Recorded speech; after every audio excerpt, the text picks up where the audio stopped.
cabin way out back. Honey,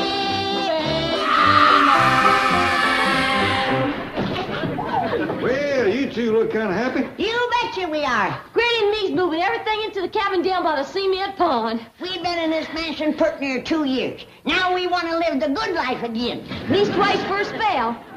Yeah, this is going to make things kind of awkward. I just told Mr. Drysdale that he could move in the cabin. Oh, well, you just tell him Drysdale. Yes, ma'am. Banker Drysdale? Yes, ma'am. Wants to move into the cabin? Well, leastways for a spell. What in tarnation for? Well, I didn't figure it was my place to ask, but I reckon he's got a good reason. Because my wife has arranged to have this cabin torn down and carted away. But she's gone to Boston. Why not just cancel the arrangement? I don't know who's coming or when, but I do know the law. If the cabin is occupied, they can't touch it. But she's the logical person to occupy this cabin is Granny. Very funny. Do you see that double-barreled 12-gauge scatter gun? Yes. Granny would scatter those wreckers before they could pick up a crowbar. And the city of Beverly Hills takes a dim view of shootouts. Well, what about Mr. Clampett or Jethro? I don't want the Clampets to know what a fink my wife is. Occupying this cabin for several days or nights would be an arduous ordeal for one accustomed to the comforts of city living. I'm not worried. There's no electricity, no running water, no heat except the open fireplace, no comforts of any kind. Stop worrying. You'll do fine. Chief, I am but a frail woman. There's no such thing as a frail woman. Whoever named you the weaker sex must be the same idiot who said money can't buy happiness. Okay, you win. I'll stay here. I'm only a bank president with hundreds of employees depending on him. My health and welfare are not important. Mr. Drysdale, you know I have never refused to any reasonable request. I have always been loyal and Forget faithful. it. Chopping wood for this fireplace will probably be good exercise. That's true. Chopping wood is considered very beneficial for the health. Sort of like swinging a golf club. Exactly. Promotes deep breathing, muscular coordination, and a keen eye. Okay, you win. Just enough for tonight. You don't expect me to... Now, you're not going to let me down again, are you? No, Chief. I'll do it. Good girl. Mr. Drysdale, Granny just wants you to know that if you want to stay here tonight, it's all right with her. Ain't that right, Granny? That's right. You can stay here just as long as you like. Well, thank you, Granny. That's like Jed says. But me, I want to know what you're up to. Granny. Did you and the missus have a spat? Mr. Drysdale, in case you need anything, anything we can do to make you comfortable, just holler. I'll do that.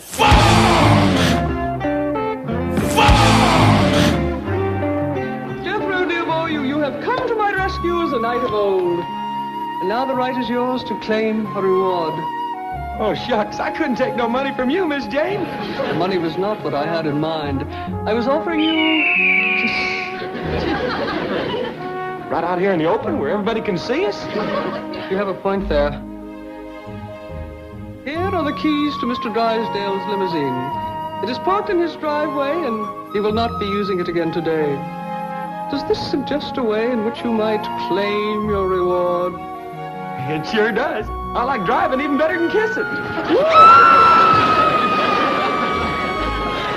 That boy's like a magnificent lighthouse, tall, strong, and sturdy. If only his beacon weren't so dim. Just heard Jethro yelling. Anything wrong? No, just youthful exuberance. Well, I'll do that for you, Miss Jane. Oh, thank you. Miss Jane, why is Mr. Drysdale wanting to spend the night in the cabin? Oh, he doesn't want to. It's just that his wife has forced him to.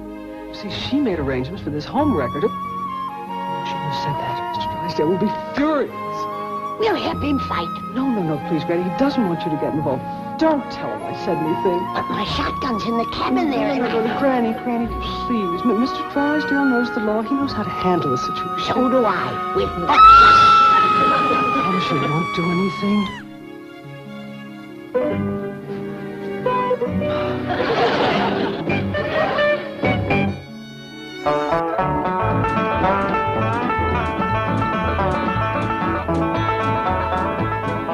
Well, Well, Mr. Drysdale, I reckon you're all set. That is, if you're still sure you want to spend the night here. I'm sure, and thank you very much. You'd be much more comfortable up at our mansion. Then we could sit a while and you could tell me your trouble. If you got any.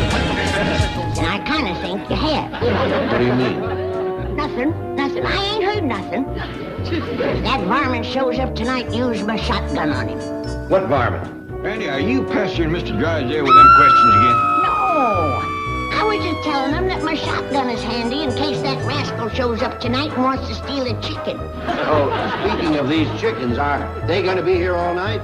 Yes, sir. This old plow's their favorite resting place. Well, it's pretty close to the cabin, isn't it?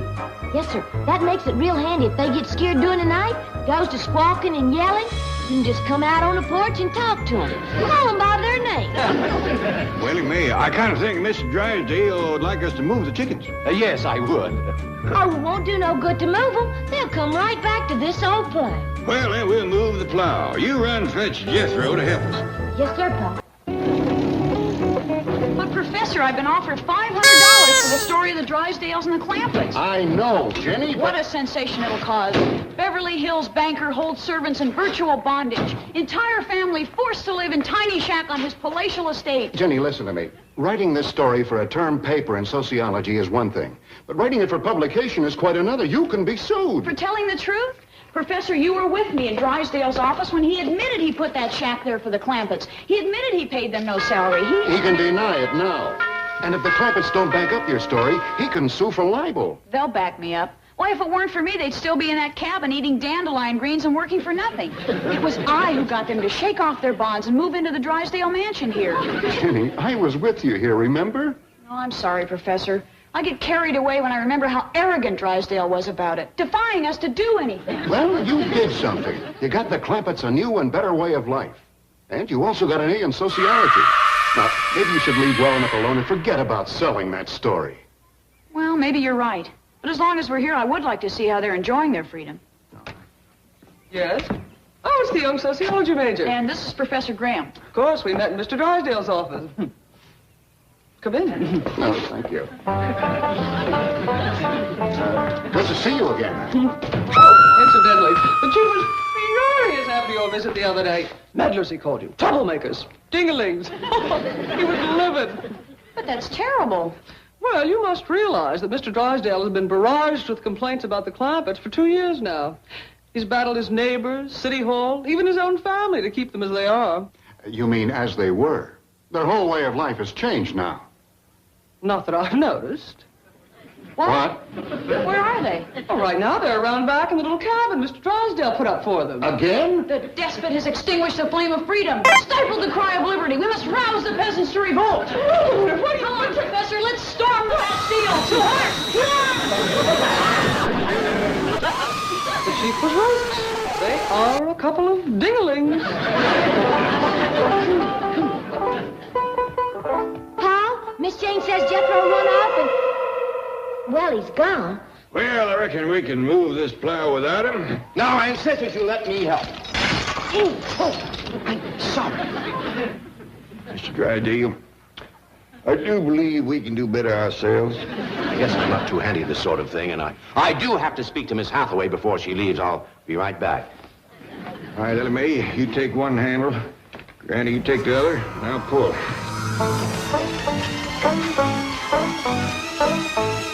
One, two, three, heave!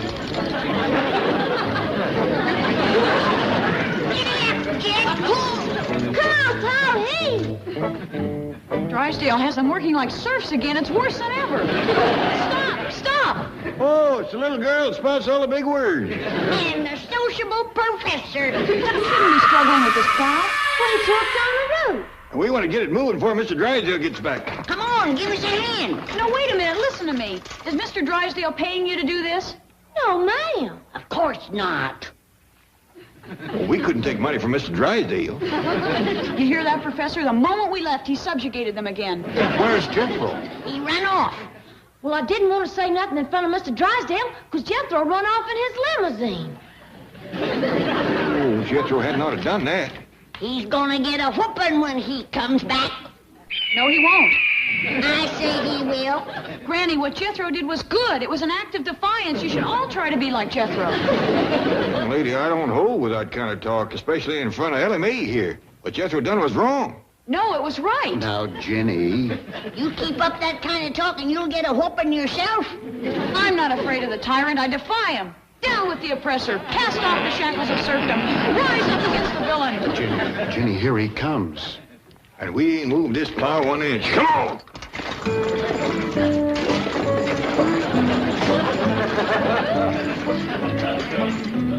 Are you two troublemakers back again? Yes, and we'll continue to come back as long as there are robber barons like you and a miserable hovel like this on the very edge of a $50,000 swimming pool. That hovel and that swimming pool are both on private property, and so are you. Only they're staying and you're going. Now, beat it. Ginny, we are trespassing. Now read the story of the French Revolution, Louis XVI. Study the Magna Carta, King John. You too shall have your Robespierre, your Richard the Lion.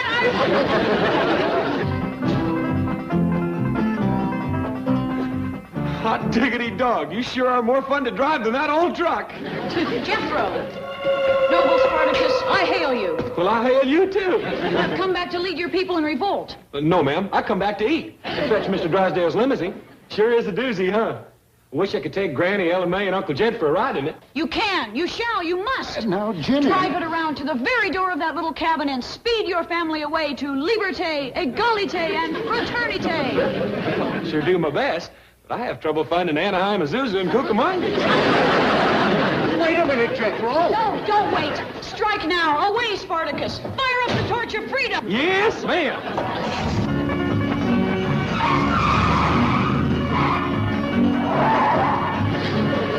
Ginny, I'm afraid you've gone too far. How can you go too far with a beast like Drysdale? You've got that kid so steamed up, there's no telling what he'll do. Good for him.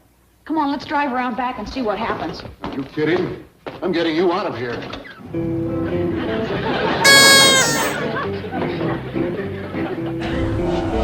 Uncle Jed, Granny, Ellie Mae, come on! Come on, Granny.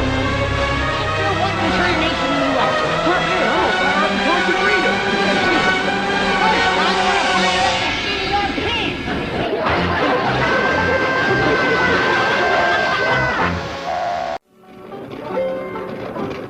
Morning, kid. Morning, Granny. Sorry I overslept. Yeah, I didn't like it. Well, I was down to the cabin half the night trying to help Mr. Drysdale Trying to help him what? to get to sleep. Man can't sleep with troubles on his mind. He has to unburden himself to someone. You was trying to unburden him half the night? Keep it slow, kid. He kept dozing off. I finally gave up. I wasted 3 pots of coffee on him. I'll mosey on down there and see how he's doing this morning without your help.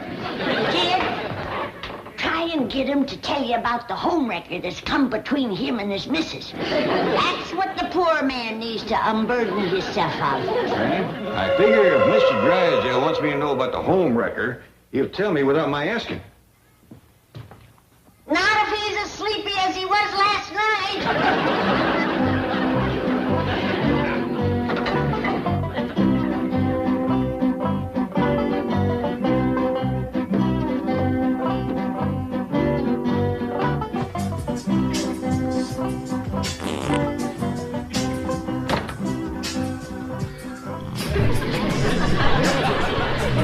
Hey, buddy. Hey, come on, let's clear out of here. What? Where am I? You're in a shack that's about to be wrecked and hauled away. Come on. Hey, you better hightail it for the city limits. The Beverly Hills police don't take time to the vagrants. I am not a vagrant. I am president of the Commerce Bank. Oh, well, we're glad to meet you. I'm president of U.S. Steel. Yes, this is a real pleasure. I got identification right. Where'd they get these clothes? My guess would be the rag bag. No, I remember now. My suit was getting wrinkled and Jethro gave me these. Yes. I got work to do, so hit the road. Here's 2 bits. Get some coffee. Now, wait a minute. Who are you? A1 Records. I got a contract to move this eyesore out of here. Well, forget it. I know the law. You can't touch this cabin as long as I'm occupying it. By golly, you know, you're right. Put me down! Put me down! Put me down! Hold on, mister. Where are you going with him? What is this, a hobo jungle? No wonder Mrs. Drysdale wants this mess hauled away. You ain't hauling him nowhere as long as I'm here. You tramps gonna gang up on me, eh? Be careful who you're calling a tramp, mister. You're asking for a fat lip. From who? Him, that's who. Let me have a talk with this fella. Okay, I'll be inside. He can't do a thing as long as I'm in there. Hold on, buddy. Let him go. He had a rough night. Now, can't you and me kind of straighten this out? What's to straighten out? Mrs. Drysdale got tired of looking at that old eyesore, so she called me. No offense, but when he is dressed up and combed and shaved, he is every bit as good looking as you. Maybe better. Before you come along, him and his missus was mighty happy. I didn't come along. Mrs. Drysdale called me. You old friend of hers? Never met the woman till yesterday. She saw my ad in the paper. You mean you advertised a wreck home? Have to stay in business. If you ask me, it's a mighty sorry business to stay in. Look, Mac, I've wasted enough time. Now, why don't you get out of my way and I'll do my job, huh? I reckon I can't let you do that. Okay.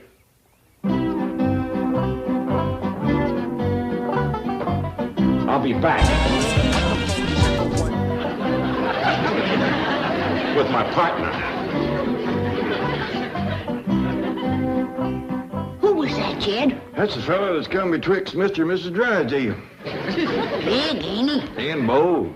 What you mean? Well, generally a man is ashamed to be known as a home wrecker. But that rascal's got a rope right across his back. You're greening me. That ain't the half of it. He runs an ad in a newspaper. I can't believe it. You ain't heard it all. He gets paid for busting up homes. Ain't there no limit to what these city folks will do for $1? There ain't. Did he leave? Yeah, but he said he's coming back with his partner. Don't you worry, Mr. Drysdale. We'll help fight him off. No, I don't want to get you people involved. Please, I don't. But friends and neighbors is first. I'll go get Jethro to get. Well, by the way, when Jethro gave me these clothes last night, he took my suit and said he'd have a week to take off. Well, fine, Mr. Drysdale. We'll fire off them home wreckers. Now, Granny, no shooting, please. Buckshot is the only kind of talk them rascals understand. No, Granny. The law is on my side. As long as I occupy this... See, I've got an idea. Hey, how about taking my critters for a ride now? Well, go get them. There's plenty of room.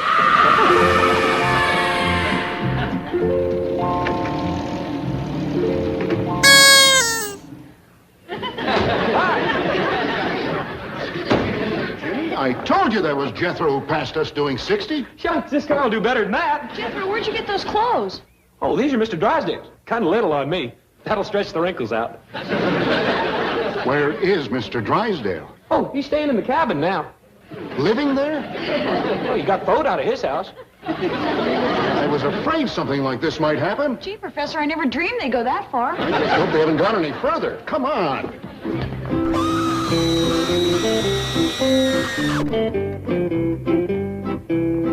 Jethro, have you been joyriding in Mr. Drysdale's car again? Oh, yes, sir, Uncle Jed. And wearing his suit and his hat?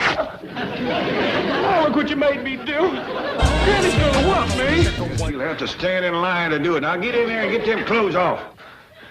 Fella tries to do the best he knows how. All he gets is yelled at and a hickory stick, partner squeezed to death in a city suit. Excuse me for living. Oh, no. Even I didn't think they'd go that far. What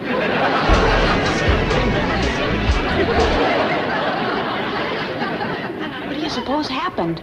Too much too soon. I'm afraid you unleashed forces they were not equipped to handle. Come on, let's help poor Mr. Drysdale. No, wait.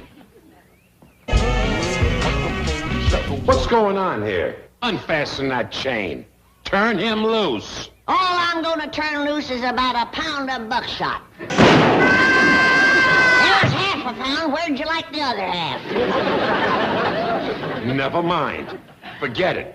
Mrs. Drysdale can get herself another boy. What'll we do? Call the police. It's gone too far for us. Gee, I'm sorry, Professor. I'll never meddle again, I promise. Come on. I told you his kind would only understand buckshot talk. You were wonderful, Granny. Thank you. Now you can unburden yourself of all your troubles. I'm afraid I haven't got time. You got all the time in the world. What makes you think so?